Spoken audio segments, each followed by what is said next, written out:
پی کې 63 سیټ دی ګټلې دی وایي د وجه دی مورال چې دی اوچت دی دې ټیم کې او هغه اوس هم یې چېرې پی کې 63 کوم ضمني الیکشن و هغې ریل به موږ بیا دوراوو بیا به چلو دې دپاره هغې پوره پلانینګ کړی دی ډور ټو ډور په مهمې شروع کړي کارنه میټینګونو ته هغې ډېر زیات اهمیت ورکوي اختیار ولی سټ المپیې دی خپل هم ځي عبدالحق چې دی هغې هم ځي مختلف مقاماتو کې دواړه وروڼه لګیا وي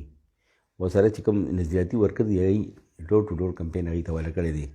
بر هغې سره اهم هغه چې دی نو مریم نواز کارډ دی مریم نواز کارډ چې دی نو هر لیډر چې دی ووټر نشي متاثر کولی مریم نواز کې دی چې هغه ووټر متاثر کوي هغې تقریر چې دی هغې کم شخصیت دی خاص کر نوجوانان چې د هغې شخصیت ته ګورو نو سحرانګیز شخصیت نوجوان ته ښکاري نو او ووټ بینک چې دی دا متاثر کولی شي پکې 63 کې